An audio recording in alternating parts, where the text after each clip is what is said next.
ಎಲ್ಲರಿಗೂ ನಮಸ್ಕಾರ.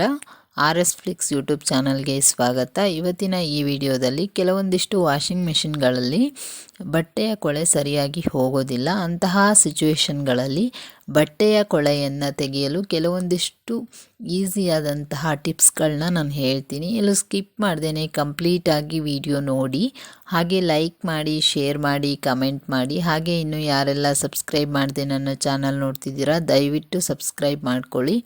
ನೀವು ಸಬ್ಸ್ಕ್ರೈಬ್ ಮಾಡ್ಕೊಳ್ಳೋದ್ರಿಂದ ನಿಮಗೆ ಕಂಟಿನ್ಯೂಸ್ ಅಪ್ಡೇಟ್ ಸಿಗ್ತಾ ಇರುತ್ತೆ. ಇವಾಗಂತೂ ನಿಮಗೆ ಗೊತ್ತು, ಎಲ್ಲರೂ ಕೂಡ ಕೈಯಲ್ಲಿ ಬಟ್ಟೆ ವಾಶ್ ಮಾಡೋ ಬದಲು ದುಬಾರಿ ಆದರೂ ಪರವಾಗಿಲ್ಲ ಅಂತ ಹೇಳಿಬಿಟ್ಟು ಲಿಕ್ವಿಡ್ ಅಥವಾ ಪೌಡ್ರನ್ನ ಬಳಸ್ಕೊಂಡ್ಬಿಟ್ಟು ವಾಷಿಂಗ್ ಮಷಿನ್ನಲ್ಲಿ ಬಟ್ಟೆನ ತೊಳಿತಾರೆ. ಮಷಿನ್ಗೆ ಕೊಳೆ ಬಟ್ಟೆ ಹಾಕಿಬಿಟ್ಟು ಬೇರೆ ಕೆಲಸ ಮಾಡ್ಕೊಳ್ತಾರೆ. ಬಟ್ಟೆ ತೊಳೆಯೋ ಬದಲು ಬೇರೆ ಕೆಲಸಗಳನ್ನ ಮಾಡ್ಕೊಳ್ತಾರೆ ಆ ಟೈಮಲ್ಲಿ, ಅಂದರೆ ಟೈಮ್ ಸೇವ್ ಆಗುತ್ತೆ. ಬ್ಯಾಚುಲರ್ಗಳಂತೂ ಮಷಿನ್ ಯೂಸ್ ಮಾಡಿನೇ ಮಾಡ್ತಾರೆ ಅಥವಾ ಲ್ಯಾಂಡ್ರಿ ಹುಡುಕ್ತಾರೆ. ಆದರೆ ಇಷ್ಟೊಂದು ಯೂಸ್ಫುಲ್ ಆಗಿರುವಂತಹ ವಾಷಿಂಗ್ ಮೆಷಿನ್ ಮೂಲಕ ಬಟ್ಟೆ ತೊಳೆದ್ರೆ ಸರಿಯಾಗಿ ಕ್ಲೀನ್ ಆಗೋದಿಲ್ಲ ಅಂತ ಹೇಳಿಬಿಟ್ಟು ಒಂದು ಕಂಪ್ಲೇಂಟ್ ಕೂಡ ಇದೆ. ಕೆಲವರಂತೂ ಮಷಿನ್ಗಳಲ್ಲಿ ಕಲೆ ಇರುವಂತಹ ಬಟ್ಟೆಗಳನ್ನ ವಾಶ್ ಮಾಡೋದೇ ಇಲ್ಲ, ಕೈಯಲ್ಲೇ ವಾಶ್ ಮಾಡ್ಕೊಳ್ತಾರೆ. ಈ ವಾಷಿಂಗ್ ಮಷಿನ್ಗಳಲ್ಲಿ ಗಾಢವಾದಂತಹ ಕಲೆ ಮತ್ತು ಕಾಲರ್ ಮೇಲಿರುವಂತಹ ಕೊಳೆ ಕ್ಲೀನ್ ಆಗೋದಿಲ್ಲ ಅಂತ ಹೇಳಿ ಒಂದು ಕಂಪ್ಲೇಂಟ್ ಕೂಡ ಇದೆ.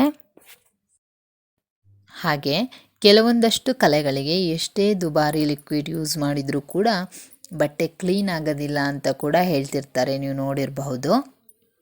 ಆದರೆ ಇವತ್ತು ನಾನು ನಿಮಗೆ ಹೇಳುವಂತಹ ಕೆಲವೊಂದಿಷ್ಟು ಟಿಪ್ಸ್ಗಳನ್ನ ಯೂಸ್ ಮಾಡಿಕೊಂಡು ನೀವು ಮಷಿನ್ ಮೂಲಕವೇ ಬಟ್ಟೆಯ ಕಲೆಗಳನ್ನ ಅದ್ಭುತವಾಗಿ ಕ್ಲೀನ್ ಮಾಡಬಹುದು. ಹಾಗಾದರೆ ಆ ಟಿಪ್ಸ್ ಏನಂತ ನೋಡೋಣ ಬನ್ನಿ.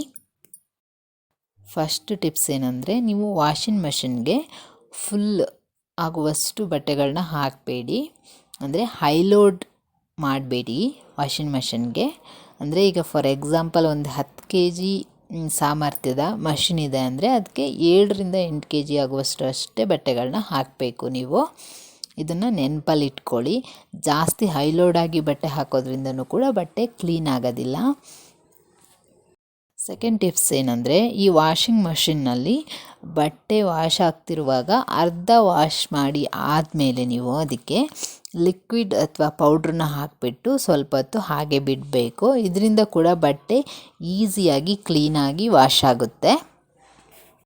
ಹಾಗಾದರೆ ಈ ಶರ್ಟ್ ಕಾಲರ್ಗಳಲ್ಲಿರುವಂತಹ ಕೊಳೆಯನ್ನು ವಾಷಿಂಗ್ ಮಷಿನ್ನಲ್ಲಿ ಹೇಗೆ ಕ್ಲೀನ್ ಮಾಡೋದು ಅಂತ ನಿಮಗೊಂದು ಡೌಟ್ ಬಂದಿರುತ್ತೆ. ನೋಡಿ, ಏನಿಲ್ಲ, ಇದನ್ನು ಕೂಡ ಈಸಿಯಾಗಿ ಕ್ಲೀನ್ ಮಾಡ್ಬೋದು. ಏನಂದರೆ, ನೀವು ಕೊಳೆ ಆಗಿರುವಂಥ ಶರ್ಟ್ ಇರುತ್ತಲ್ಲ ಅದನ್ನು ಫುಲ್ ಬಟನ್ಸ್ಗಳನ್ನ ಹಾಕಿಬಿಟ್ಟು ಒಳಮೈನ ಹೊರಗೆ ಮಾಡಿಬಿಟ್ಟು ಒಂದು ಬಕೆಟಲ್ಲಿ 1 ಅವರು ನೆನೆಸಿಡಬೇಕು ಬಟ್ಟೆನ. 1 ಅವರ್ ಆದಮೇಲೆ ನೀವು ಅದನ್ನು ಮಷಿನಿಗೆ ಹಾಕಬೇಕು. ಆಗ ಅದರಲ್ಲಿರುವಂಥ ಕೊಳೆ ಕ್ಲೀನ್ ಆಗುತ್ತೆ, ಕಂಪ್ಲೀಟಾಗಿ ಕ್ಲೀನ್ ಆಗುತ್ತೆ, ಚೂರು ಕೂಡ ಇರೋದಿಲ್ಲ. ಒಂದ್ಸರಿ ಈ ಟಿಪ್ಸ್ನ ಟ್ರೈ ಮಾಡಿ ನೋಡಿ. ನಿಮ್ಗೆ ಯಾವ ಥರ ಎಕ್ಸ್ಪೀರಿಯನ್ಸ್ ಆಯಿತು ಅಂತ ಹೇಳಿಬಿಟ್ಟು ನನಗೆ ಕಮೆಂಟ್ ಮಾಡಿ. ಖಂಡಿತವಾಗ್ಲೂ ಕ್ಲೀನ್ ಆಗುತ್ತೆ ಗೈಸ್, ಸ್ವಲ್ಪನೂ ಉಳಿಯೋದಿಲ್ಲ ಕೊಳೆ.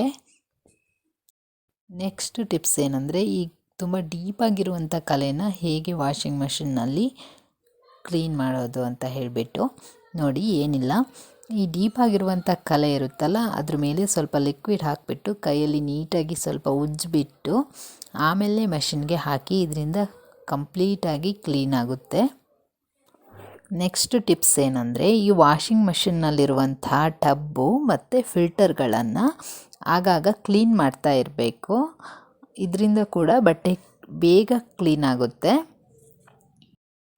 ಈ ಟಿಪ್ಸ್ಗಳನ್ನೆಲ್ಲ ಯೂಸ್ ಮಾಡಿಕೊಂಡು ನೀವು ಕೂಡ ಬಟ್ಟೆಗಳನ್ನ ವಾಶ್ ಮಾಡಿ ನನಗೆ ಕಮೆಂಟ್ ಮಾಡಿ ನಿಮ್ಮ ಎಕ್ಸ್ಪೀರಿಯನ್ಸ್ ಹೇಗಿತ್ತು ಅಂತ ಹೇಳಿಬಿಟ್ಟು. ಹಾಗೆ ಈ ವಿಡಿಯೋ ನಿಮಗೆ ತುಂಬ ಯೂಸ್ಫುಲ್ ಆಗಿದೆ ಅಂತ ಅಂದ್ಕೊಳ್ತೀನಿ. ಹಾಗೆ ಇನ್ನು ಯಾರೆಲ್ಲ ಸಬ್ಸ್ಕ್ರೈಬ್ ಮಾಡದೆ ನನ್ನ ಚಾನಲ್ ನೋಡ್ತಿದ್ದೀರಾ ದಯವಿಟ್ಟು ಸಬ್ಸ್ಕ್ರೈಬ್ ಮಾಡ್ಕೊಳ್ಳಿ. ನೀವು ಸಬ್ಸ್ಕ್ರೈಬ್ ಮಾಡ್ಕೊಳ್ಳೋದ್ರಿಂದ ನಿಮಗೆ ಕಂಟಿನ್ಯೂಸ್ ಅಪ್ಡೇಟ್ ಸಿಗ್ತಾ ಇರುತ್ತೆ.